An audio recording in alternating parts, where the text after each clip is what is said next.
This past week, Colorado quarterback commit Danny O'Neal had a nice showing at the Elite 11. I'm going to talk about that and more on today's episode of Locked on Buffs. You are Locked on Buffs, your daily podcast on the Colorado Buffaloes. Part of the Locked on Podcast Network, your team every day.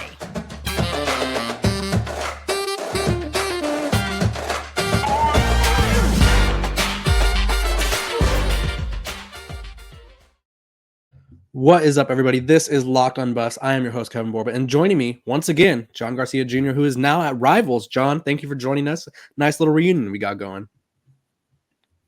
Absolutely, KB. Thank you. Good to be back on with you. Obviously, Colorado always relevant, so happy to jump back in.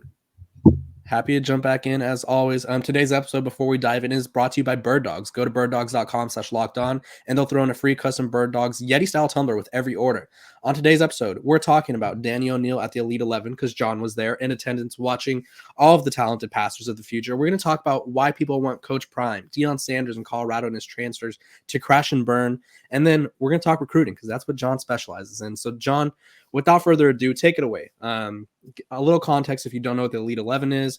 It's invite only. There's around 20-ish quarterbacks that are invited to a camp in Southern California where they compete in 7-on-7 quarterback drills, like a quarterback combine. They do like off the field stuff. And so Danny O'Neal was one of the few 3-star quarterbacks in attendance. And he was out there competing with the 5 stars of the world, the top ranked quarterbacks. How'd he do? What did you see? He was very interesting, Kevin. I think his day one was about as bad as it could have gotten, right? Just a slow start, the travel just looked like he just didn't have it that day, right? So you're kind of like, one of two things is going to happen here. Either a huge bounce back and it'll be a great story, or this kid might go in the tank for the entire week, which has happened. You know, when you get to that type of setting against fellow great quarterbacks, everyone's ranked high, everyone's going to be the face of their future program. There's a lot of pressure, and mentally that could sort of crush you. We've seen kids go in the tank day one and stay there, but naturally with the experience that Danny has and the type of kid and competitor he is, you just kind of knew he wasn't going to stay this low the rest of the way. And not only did he bounce back, but he stayed there. Day two is really the most important day of the Elite 11 in my eyes. It's the pro day script. All 20 quarterbacks go through the same 20 throws in the same order. So 400 throws, and we're able to grade them. However your grading system is, we're able to look at them on a very even scope. And in that regard, he really got hot in the middle of that pro day. And you saw the rhythm. You saw sort of the elements that make him such a successful prep quarterback, a state champion, a high efficiency player, because he got into that, almost jump shooter like rhythm during the pro day, and he ended up having a top 6 score out of all of the 20 competitors. So it was a really nice bounce back. Talked to him after that event or after that workout, and you could see the relief on his face. He was like, I had to come back after what he even admitted was not his best on day one. So then the question became, okay, day 3, can you now sustain this as opposed to going so up and down and being a bit of a roller coaster, hard to evaluate type prospect? Lo and behold, another top 6 day for us at Rivals. Danny threw really well in the accuracy gauntlet, which is really in his wheelhouse, right? Timing, rhythm, anticipation, touch, consistency, all of the elements that really make Danny a great quarterback, we got to see again on day 3. So now he was able to sustain after that first workout as a top 6 performer on day 2 and day 3. And I think in that regard, you got to be really happy relative to expectation. And I think when you talk about the bounce back element, that's what you need at the quarterback spot. I mean, cornerback, offensive tackle, those positions, you're going to have misses, you're going to throw picks, you're going to get beat, whatever it is. How do you respond? That is such an important part of the evaluation process that the numbers don't show. And in this regard, we were really pleased with the bounce back that Danny put together. But again, he can get into this streaky rhythm to where everything looks really easy when he's good. And I think that's the ceiling that the entire Colorado staff is looking for. And that's why he felt like such a big commitment when it went down. And maybe now it feels even bigger for the Buffs. Yeah, and there's a couple things I want to touch on. One, that first night's kind of tricky because if you guys don't know, they get there probably, what did it start on a Thursday? So say they get there on a Wednesday. They don't start the first. A lot of kids flew in that day. Yeah, they don't start their first competition until like 7:30, 8 p.m. Pacific Standard Time. So Danny being from Indiana, he's either in Eastern or Central Time. I don't really know what his time zone he's in, but he's coming all the way over here at what is his 9 or 10 o'clock, and then having to ramp it up. Very difficult setting, especially if you're there a day early and you just kind of have to sit there with anticipation, because I'm sure they're all nervous. Guys that were expected to kind of shine on day one, like number one quarterback Dylan Raiola, I don't even think he was in a top 5 of any of the 3 sites that I saw. Okay, so other question I wanted to touch on, because I read a lot of evaluations of Danny at the event. He didn't end up making it into the final Elite 11 list released by the Elite 11, but he was a finalist, obviously, so he was good enough to participate. Just didn't have the performance that he needed. Was it the first day? I saw his arm strength was questioned a little bit. What was kind of holding Danny back at this moment? Well, look, you got to look at it based on which list you're looking at, right? So from the Elite 11 camp perspective, that coaching staff, which has obviously great coaches up and down the board, they were considering more than most others were. They were considering obviously what they got to do off the field, which of course the media isn't privy to seeing. And then they also got to consider, as they mentioned, junior tape. So this was really sort of, for them, an all-encompassing final event to the full body of work, as opposed to Rivals. And I'm sure some of the other outlets out there, it was more about those 3 days. Specifically, how did you perform in those 3 days? So if you go on that part of it, he had a shot right at the back end of that Elite 11 list to make that cut, depending on the outlet, with those strong day 2 and day 3 performances. But I think, yeah, when you get into the intricacies, and look, this is a great quarterback class, and I tweeted this the other day. It's a better quarterback class than we thought maybe 6 months ago,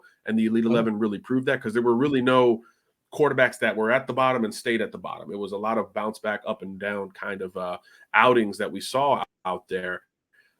So when you start to look at scoring, or however you measure this thing, and you got a couple guys, even the guy who's physically more impressive, or maybe has the bigger arm, or maybe is the true dual threat, the guys who have those benefit of the doubt traits physically are going to get that benefit of the doubt when you start listing guys. So that's where I think O'Neal could kind of easily slide down relative to some others. Not the biggest arm, not the biggest kid, not the best athlete. But again, this position, it's not about all of those elements. So you could understand why he drifted in the opinion of some, but you could also understand why Colorado should be really excited to bring him in, because this is really the one spot where the testing, the measurables, all of those elements don't matter as much as they do with other positions. So if you take the high school resume and you update it with what we saw in Los Angeles, I actually think the opinion of Danny increased overall with his performance out there. If you would have had to create an expectation before the camp where these guys would rank and then do it again afterwards, I think across the board, Danny would have moved up on all of those expectation versus reality lists. And I think for him, that's really where he needs to, take the success out of it. But yeah, look, his arm is not going to overwhelm anybody. He's not 6'4", 230 with a chiseled frame. He's just not that guy. But again, in this sport at that position, that's okay. Yeah, the quarterbacks come in all shapes and sizes, and honestly, it doesn't really matter at the end of the day. The Elite 11, while it is a prestigious event, I wouldn't say they have more misses, but there's more. I feel like it's more frequent to see like notable names that were left off the list that didn't make it into that group that ended up being, I want to say, better quarterbacks, but having successful careers. So just because he didn't make the Elite 11 isn't a knock on Danny. Just wasn't his weekend. And obviously, like you said, there's more factors that go into it than that meets the eye. Before we move on, this episode, again, is brought to you by Bird Dogs. Bird Dogs, they're the best shorts ever. They make you look good. They have stretch khaki shorts that are designed to fit slimmer through the thigh and leg, giving you a truly sculpted look. Bird Dog shorts do the exact same thing as Lululemon, but they fit way better. They fit way better than regular shorts that are made of stiff, restricting cotton. Bird Dogs fix this issue by inventing cloud knit fabric that looks just like khaki. I wear my Bird Dogs just about everywhere. You could wear them to dinner. You could wear them. I play softball in them. They're kind of a versatile short. Go to birddogs.com if you want a pair. Go to birddogs.com/lockedoncollege for a free Yeti style tumbler with your order. That's birddogs.com/lockedoncollege for a free Yeti style tumbler. You won't want to take your Bird Dogs off. We promise you. Okay, John. Yesterday, I wrote about it over at Athlon. So if you guys want to see the full GIF or the full video clip, um, people are starting to talk about Coach Prime in a very negative manner. Not starting to, they have been, but now it's getting a little more profound. I talked about this yesterday too, but I wanted to get someone else's perspective, someone else on the recruiting trail who maybe goes from place to place and maybe picks up some things. So Josh Pate from 24/7 was talking about, he was doing a what if scenario. And the question for Colorado was, what if all their transfers hit or succeed or whatever? And so obviously he was saying if all the transfers hit, that's a good thing. That means Colorado's probably exceeding expectations by far. But when he got to how other coaches feel about Colorado, my ears perked up. And I'll read you the quote and you could respond accordingly. And this is about talking about the transfers. It would also make a lot of college football coaches rethink their theories and philosophies behind team building, because obviously transfers and all that. A lot of coaches don't think this is going to work. A lot of coaches are looking at it. I'm not going to say they are rooting for it to crash and burn, although I think some of them are rooting for it to crash and burn. But at the very least, a lot of them are looking at Colorado saying there's no way this is going to work. I talked about it yesterday. I think this is another case of coaches being a little frustrated with how easily it came for Coach Prime, assembling a 51-man transfer class and all that. What is your perspective as someone who's out there, out and about in the country? Have you heard anything while people may not like what's going on in Boulder? Look, folks are resistant to change. I mean, you can look at any group, any wrap of personalities. I mean, there's going to be most resistant to change in almost any demographic that you try to filter down to. So naturally, look, college football and coaching in particular is a middle-aged to old man's game. I mean, look at the best in the business, those with the most rings, the legends. It's not necessarily a young or modern man's game. So any push against that is going to draw this sort of attention. And on top of it, look, Deion, again, go back to the Louis quote, right? I mean, Deion went on this rant from day one, understanding that this was going to be something pushed back against. So you kind of have to double and triple down on it like he has. But naturally, the others are going to do it in the opposite direction. So, yeah, we've never seen this type of ambition in a roster overhaul, utilizing the transfer portal. One, because the portal is only a few years old, but two, because really nobody's been bold enough to even try it. We've seen some get close, USC with Lincoln Riley, Lane Kiffin at Ole Miss, Mel Tucker at Michigan State. We've seen a lot of programs relying on it, but not to the degree that Colorado is, at least ahead of year one on the field for Coach Prime. So naturally, that's going to create a lot of animosity. We heard a lot of chatter about it when we were out on the West Coast for this event, because it was not just the Elite 11, it was also the OT7 championships, which is a big 7-on-7 league put on by Overtime. So there was a lot of Colorado chatter just in general. And whether you were talking to kids, mentors, 7-on-7 coaches, parents, there is this understanding that this is polarizing. So, and you understand that it's coming from that modern standpoint. Hey, no one's ever done this. So if you push away 2 or 3 kids that have an affiliation with one team, well, now that's going to be something that they take into consideration going forward when their players pick up a Colorado scholarship offer, right? So how do you combat that going forward? That's TBD for Colorado, but it just creates a natural skepticism, because if it works, now everything is upside down and college football roster building is on its head, to the point where every single year you can overhaul your entire roster. So it just creates that anxiety and discomfort for the players and the coaches throughout the country, because almost regardless of what you perform or what you do on the field the year prior, depending on who you bring in at school X, all of that can go out the window, and you might be looking for a new home yourself. So I just think that type of pressure is something we don't see in the collegiate game. One parent told me, you have to view it as a year-to-year deal. You got to look at it like the NFL. It's no longer, I'm a 4-year player at this school. My scholarship that I signed is a 12-month scholarship from when I enroll to 12 months later. And you have to approach it that way, I think, from both standpoints, whether you're the player or the program. And I think if that becomes more of a universal acceptance in terms of methodology, I do think that can help ease some of the pushback that is going on in Boulder. Because look, again, if it works, this will be the blueprint. This will be the school that everybody looks at and say, hey, this changed everything. Football is a copycat sport, right? We see it go back and forth at the NFL level and college.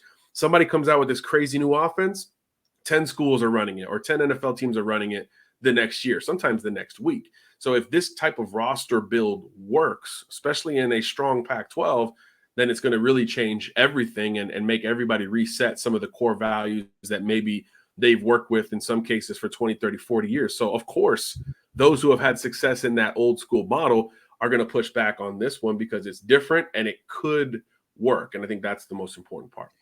Yeah, I think I like that you said it could work and how it kind of would change everything. I also kind of touched on when I talked about it yesterday. It's not going to work the same for everybody. Obviously, there's only one Deion, Coach Prime Sanders out there. I think the three coaches that have come public and kind of criticized him publicly, Pat Narduzzi at Pitt, Jim Mora at UConn, and then Matt Rule kind of took a shot at him in Nebraska. Of those three, I would say only Matt Rule could use the portal like this. I would say, and John, you could totally correct me if you agree or disagree, there's probably 10 maybe programs out there in college football right now where if they were like, okay, everybody get off the roster and we're going to bring in all of your replacements, there's probably only 10 programs where brand alone, kids would want to be like, yeah, I want to go there. Like Ohio State, Bama, Texas, Miami, Florida. If they said, we want to get rid of all of these guys and bring in new players, there's only a handful of those schools. So I think there's kind of a fear in this too, because if it does work and it is the blueprint, it's not going to be the blueprint for everybody. And that's kind of the issue that I think a lot of coaches are seeing. And then also I think there's a hint of some people are still treating this like it's amateur sport. Like it's still the good old college football where you come, you get recruited, you go on the visits, you have your fun, you go to work out, and then you sit behind a veteran for a year and you get experience, and then you work your way up the depth chart. That's not the college football we're in anymore. It was always a business, and now it's just even more business. And I think people are still, especially the older coaches, I think those are the ones that kind of have the biggest issues with it, really. I think all of the older coaches are the ones criticizing it and going after this methodology. So yeah, I thought that was interesting. Again, we won't know how good they are until they hit the field. We just got to wait and see, John. Before we move on, we're going to be talking about recruiting. We're going to be talking about the biggest recruiting in Colorado, what John's been hearing on the ground over there, when we come back from the break.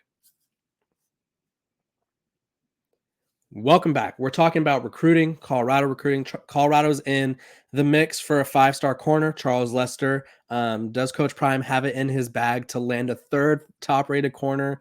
What are you hearing on the recruiting trail about everything, John? I know there's a lot to hear about Colorado out there.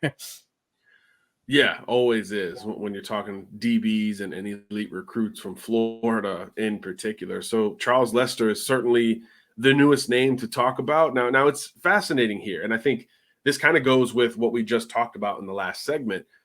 Colorado has not really been in this race, right? This is a kid who's been a big-time recruit for 2 or 3 years at this point. And the Blue Bloods, the who's who college programs have been in and out of this race. Florida State has been this perceived leader. He just visited there over the weekend. Georgia's been involved. Alabama has been involved. Ohio State has been involved. And then about 2 weeks ago, Charles puts out a top group of schools without Colorado and then says, I'm going to take an official visit to Colorado. So this is the perfect, I guess, example or microcosm of what the Buffs can do. We saw it with Cormani McClain most famously last cycle. They don't have to be in the top group. They don't have to really be in the game that long to contend. Now, is Charles Lester trending to Colorado even after, by all accounts, a very good official visit and first impression of Boulder? Probably not. I think Florida State is the heavy favorite here. But again, just to grab a trip out of him with publicly being outside of his top group of schools weeks before we expect him to make a verbal commitment, again, it just screams Deion. It screams the power of this offer and now this official visit, which, by the way, now becomes unlimited after July 1st. Prospects can take unlimited officials. So if you have any curiosities towards the Buffs, now you can scratch that itch as to where before you had to take only 5 or up to 5 official visits. Now you can take 10, you can take 12 if the school will have you. So naturally, especially with the reliance on the transfer portal, Colorado can now be one of those programs a little bit more liberal with how much they bring in. You get 56 recruits you can host on official visits. Colorado's not going to sign more than we think 15 or 20 in any of these next few recruiting cycles. So that's 30 plus 3 dozen visitors that are going to visit Boulder officially on the school's dime that maybe never end up there. So what does that do? One, it could get you in the game like it did for Cormani McClain. Or two, when you think about the long play, now you have that experience of visiting Boulder if something does not go right at the school you do choose, right? We know, again, the portal is the end game here. So I do think that Charles Lester is a great example of just the power of Deion, the pull and the perception he has. If you want to be a great corner, you got to explore Colorado. It doesn't mean they're going to get them all. They certainly won't get them all. And they probably won't get Lester. But just the fact that he took this visit at the 11th hour when programs like Ohio State and Florida and Miami can't get this kid on campus, I think does say a whole heck of a lot about the present and probably more about the future of the program, at least at that position in particular. And one thing we know about Coach Prime is unless there's pen put to paper, that's enough time for him to get busy. We've seen it with the past 2 top corners, Cormani, Travis. Until pen's put to paper, there's still time for Coach Prime to get in there and kind of finagle his way into a 5-star recruit. And Charles Kelly helped get Cormani on campus and helped him commit to Colorado. And he was only on the job for about 5 minutes. So I think there's a lot of potential there. So even if they don't get him, there's still potential. Same thing with Boo Carter. That was someone that a lot of Colorado fans were very disappointed that Colorado didn't get him. But again, if there's time, there's time. I just wanted to get your perspective because obviously you've been going to the Elite 11, the OT7. What are you hearing is the general consensus from recruits around Colorado? Are they interested? Are they scared? Do they think it's cool? Like what is the thought process of recruits? Recruits definitely think it's cool, that they want to get out there. Again, there's this, especially with the Southern recruit, the Floridians, the Georgians, the Alabamians, there's this itch of, man, what is all the buzz about? Can I just go see it myself? And I was talking to Zach Carl Lewis, who is a recent Colorado commitment, and he said, I went out there just to see. I went out there just to figure out what it was all about. And before I left, I was committed. So it really flip a perception and bring in a recruit. Again, we're seeing the program do a little bit better with the skill position guys on offense and defense relative to the linemen. And I know the portal has been a big supplement to that. So I think that's the next step. But in terms of just perceptional buzz, there is such a curiosity about Colorado. And again, when you talk NIL, when you talk about the new unlimited official visit rules, a lot of these things point to positive impact and success at schools like Colorado. It's geographically not a great area to recruit. You've got to go outside and stretch that footprint. And this coaching staff has been ambitious enough to try that to the point where now, kids from Miami to New York are very curious about Colorado because they do see so much energy, so much buzz. We talk about expectations and the season and the intricacies of the sport, but in recruiting, perception is so important. I know we've talked about this before. Just the buzz that a program has can get a program involved with a recruit. Remember, 17, 18-year-old kids going through this process, most of them probably had never really done any research on Colorado until Deion took the job. So you're already getting steps 1 and 2 accomplished in the potential, acquisition of a recruit. You got to identify them and they got to know who you are, and then they got to put some effort into it on their end. Those boxes are being checked before any Colorado coach picks up the phone to call another recruit. And that's not going anywhere anytime soon, especially when you keep grabbing these elite recruits. Winston Watkins was out there, 5-star Colorado commit in 2025, just waving the flag every chance he got, and this is another kid who's been famous since middle school. So he's got pull, he's got a name, all of that stuff sort of multiplies on top of itself as time goes forward. And again, this is all before the first game under in the Sanders era, so it's going to get, I think, more fascinating than not as we get closer to the season. And then after that, closer to signing day, of course. Yeah, the appeal seems to be there. I think recruits are kind of fascinated by even just the thought of it. I think there's like a certain perspective when people like take a visit to Colorado, for example. It's like, oh, so and so went to visit Colorado. I don't know if he's going to go there, but it's interesting. They have an allure to it. And before we conclude this episode, you guys don't want to miss out on Locked On NBA's draft live on Thursday night. Pick by pick analysis from our stable of NBA hosts, national reaction from NBA big board hosts, and live check-ins from inside the NBA draft. Lock On NBA Draft live starting at 7:30 p.m. Eastern on the Locked On NBA YouTube page. But back to recruiting before we conclude the episode. I think Colorado just has a different energy around it. And I think this is an energy that they've never had before. So just being linked with some of these guys is a great thing. And then once they start seeing some on the field progress, because that's all I've been told when I talk to people about what Colorado needs now is they need on the field progress. And so once they get that, because I'm assuming it'll come eventually, the recruiting floodgates are just going to open up. And like you said, while they may not be taking in a full 25-man class now, they're going to be able to do that when that time comes after a success, because it's just going to be easier for them. John, I appreciate you for coming back. I appreciate our little reunion. Tell the people where they can find you over at Rivals. Tell the people about what you're doing. Yeah, a lot of work going in right now this time of year at Rivals. We just updated the class of 2024 rankings. We're about to update the class of 2025. Yes, Winston Watkins still very high up in those ranks. So check it out, rivals.com. A lot of commitments going down this time of year. Official visitors, like we just talked about. We'll have it all covered for you at the local site at Colorado and everywhere else at rivals.com. I appreciate you guys for tuning in. This has been Locked On Buffs. I'm your host, Kevin Borba. This is John Garcia Jr. Make sure to like, subscribe, follow, give us some questions for the mailbag on Friday. You guys have had some good questions. Let's keep them coming. I will see you guys tomorrow. Have a great day.